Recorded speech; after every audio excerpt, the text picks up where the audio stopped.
Welcome to Jyoti specials. Sairam. ఇవాళ కంద పచ్చడి చేసుకొని చూపిద్దామండి. కంద ఇలాగ తురుముకోవాలి. మనం చిన్న ముక్కలు కట్ చేసుకున్నా పర్వాలేదు, ఇలా తురుముకున్నా పర్వాలేదు. ఇలా తురుముకున్న కంద, దీనికి కావాల్సిన పదార్థాలు శనగపప్పు, మినపప్పు, ఎండుమిరపకాయలు, పచ్చిమిరపకాయలు, ఇంగువ, పసుపు, మెంతులు, ఉప్పు, ఇలాగా నానబెట్టుకున్న చింతపండు. ఇవి ముందు ఏంటంటే ఇలాగ శనగపప్పు, మినపప్పు వేయించుకుందాం. నూనె వేసుకుని వేయించుకుందాం.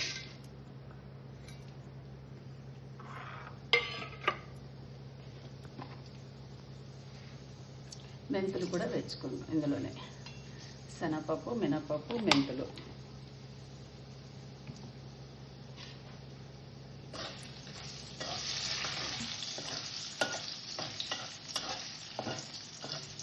శనగపప్పు, మినపప్పు, మెంతులు ఎర్రగా వేగాక ఇలాగ పచ్చిమిరపకాయలు, ఎండుమిరపకాయలు కడుక్కొని పెట్టుకున్నాము.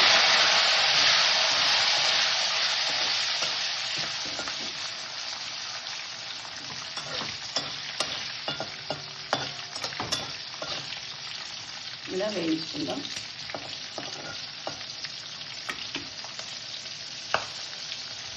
తీసేసుకుందాం. పచ్చిమిరపకాయలు, పండు మిరపకాయలు, శనగపప్పు, మినపప్పు, మెంతులు తీసుకుంటా కోట్ చేసుకుని చూపించాను కదా, అది వేయించుకుందాం. ఇది బాగా కొంచెం మగ్గాలి. దాన్ని కొంచెం పసుపు వేసుకుందాం. వేగిపోయిందండి. కందంతా వేగిపోయింది, బాగా ఎర్రగా వేగిపోయింది. అందులో కొంచెం కరివేపాకు, కొత్తిమీర కూడా వేసుకుని రుబ్బుకుంటాను. నేను పచ్చడి కూడా వేస్తాను. కలుపుకొస్తాను. ఈ వేడికి ఏంటంటే ఇది మగ్గిపోతుంది. చాలు, ఆపేసుకుందాం. ఇది బాగా చల్లారాలి.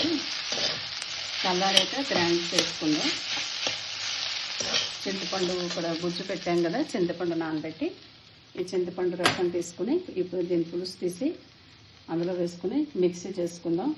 ఇవి చల్లారిపోయి ఇవన్నీ మిక్సీ చేసాక చూపిస్తాను.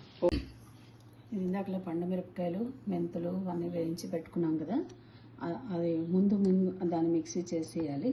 తర్వాత ఈ కూరని జస్ట్ ఇలా తిప్పేద్దాం. దీనికి ఎక్కువ బరకగా ఉంటేనే బాగుంటుంది. అది ఆల్రెడీ కూర కనుక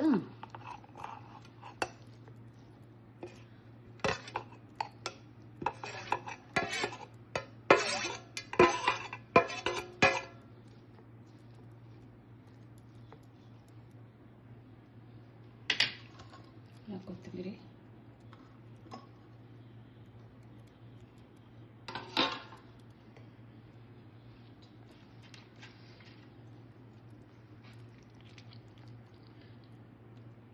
చింతపండు,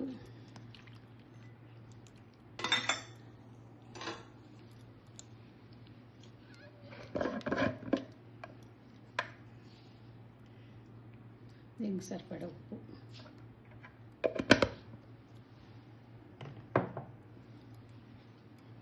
ఇది మిక్సీ ఆడాక చూపిస్తాను. అయిపోయింది.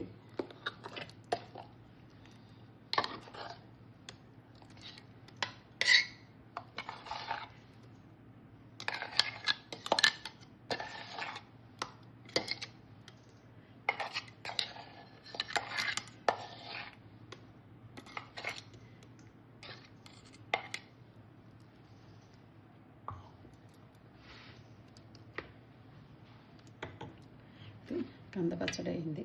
దీంట్లోకి పోపు, ఆవాలు, మెంతులు, తర్వాత ఇంగువ, కరివేపాకు,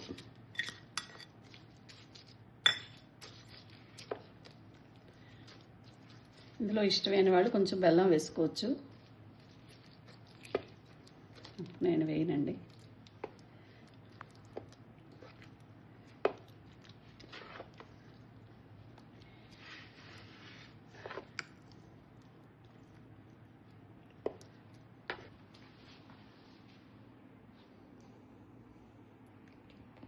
కంద పచ్చడి రెడీ అండి. అందరూ ఇలా చేసుకోండి. చూసి నచ్చితే లైక్ చేయండి. అందరికీ నచ్చితే సబ్స్క్రైబ్ చేయండి, లైక్ చేయండి. అందరూ చేసుకొని తినండి. బాగుంటుంది చాలా. ఇవి కూడా దోశలో కూడా తినచ్చు. మనం గోధుమ పిండి అట్లు అన్నీ వేసుకుంటాం, బాగుంటుంది.